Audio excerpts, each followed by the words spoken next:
Hey plant lover, how you doing? I'm sure each one of you is enjoying the new normal and busy with some newfound gardening tricks. Welcome to another exciting video, and before we get into it, let me ask, can you grow more than one plant in the same pot? 6 months ago, and if I were you, I would have said yes, you can, but you shouldn't. And as we will see in the video, in fact, multiple houseplants in one container add some extra charm to a garden.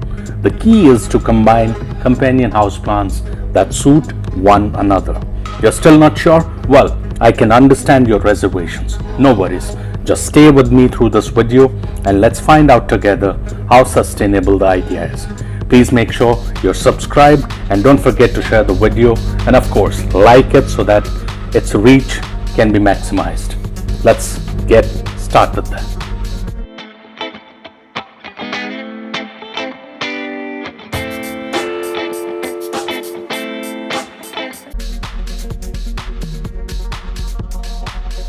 I'm using a 20 inches pot that's equivalent to 50 liters in volume. Soil mix, pretty standard, 70% garden soil, 20% sand, river sand preferred, 10% either cow dung manure or neem fertilizer or compost.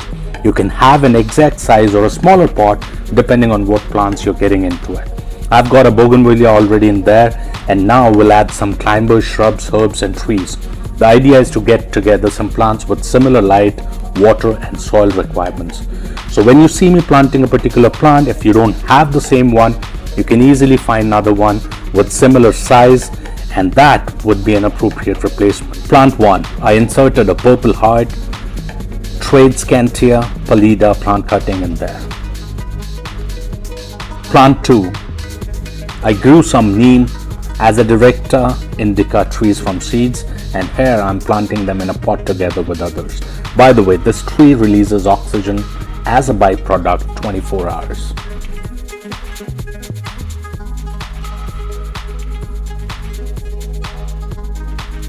Plant 3, we are getting one of the carasulas in the pot, the mini jade as we know it.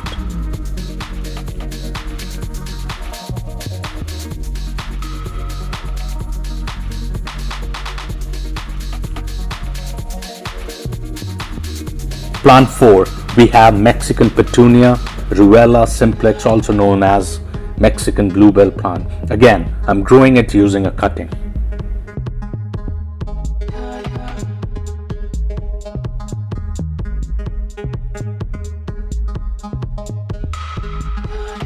Plant 5, now comes the most important plant, the grass. Just get a grass strand from your garden or outside. Why it's the most important plant in this pot or any other pot for that matter? Because this would be our teller. If there is anything wrong with the water, soil or sunlight, this would be the first plant to exhibit signs, and we can easily fix them before things go out of hand. In fact, I keep at least 1 or 2 strands of wild grass in most of the pots just for this one unique quality. Plant 6, this is cinnamon basil, a perfect plant to combine with other plants. Grows aggressively and helps other plants too by keeping the soil acid content in check.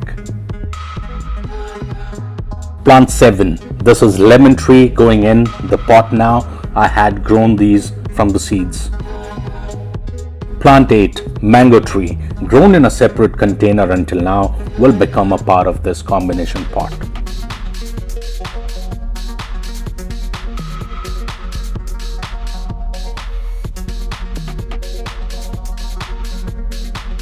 So this is how the pot looks like right now. I would get in probably a couple of more plants within the next few days as I see some empty spaces. I'll be getting goat's foot vine ready. I'm propagating it in water.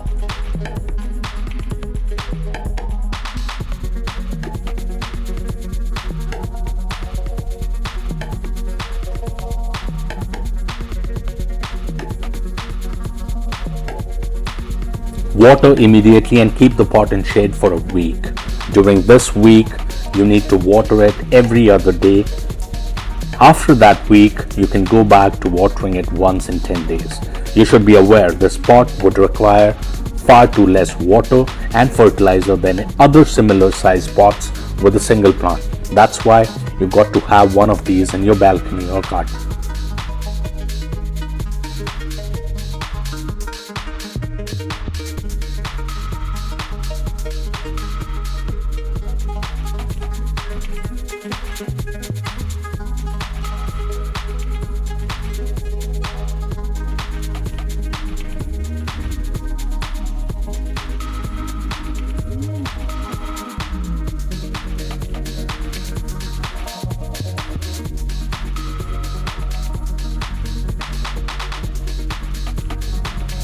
In case you haven't noticed, the leaves on all the plants look greener and healthier.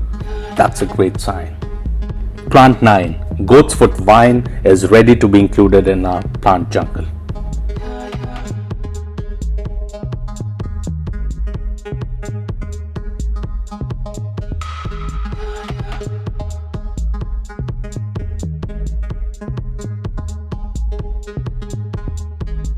This is where we are after 30 days. Every plant, tree, climber looks in great shape. Have a check at the grass. It has gone crazy as far as the growth is concerned, and that's a sign which tells us all things are in place in this pot. The bougainvillea has flowered in bunches and the growth is quite perfect. When you're looking at this, would you not want to replicate this setup in your garden or home? Of course you would. I cannot believe 50 days and plants are all flowering such beautifully. Bougainvillea, cinnamon basil, purple heart, and the grass has grown out of control here. And this brings us to the next step in this project, pruning.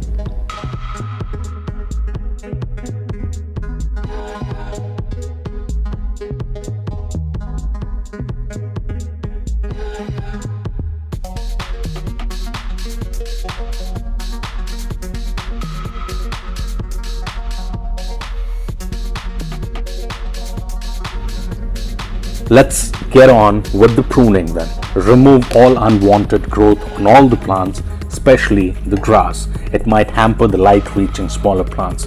Cut off the flowers on basil so that it continues to grow more leaves and branches instead of seeds.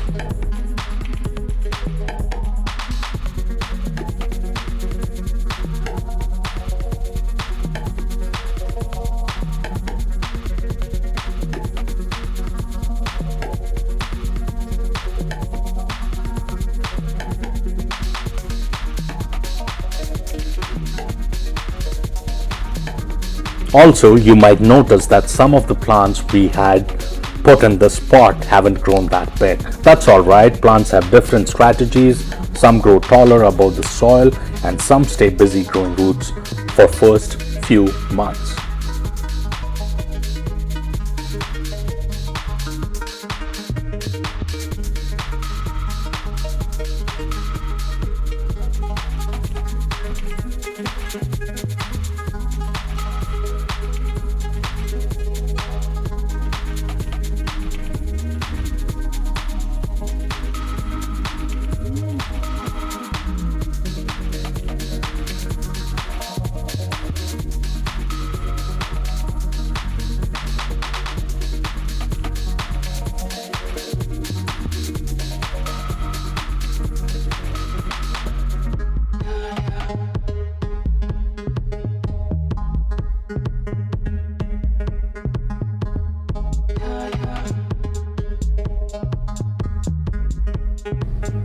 I will also tie these bougainvillea branches together so that wind doesn't cause any damage, and also to bring all the flower bunches together in one line for a perfect sighting.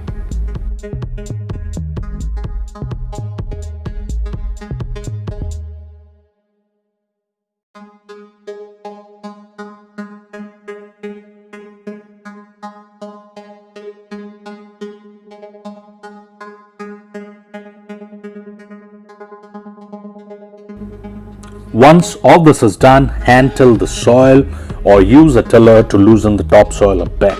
This would make sure that thin layers of soil in the pot change places to manage weeds and for better water absorption.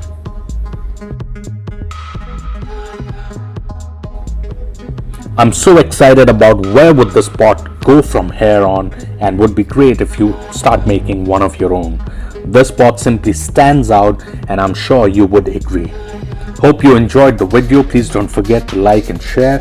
If you're new here on the channel, hit that subscribe button. Any questions, feedback or suggestions or anything at all you want to discuss, simply post it in the comments and we'll have a discussion.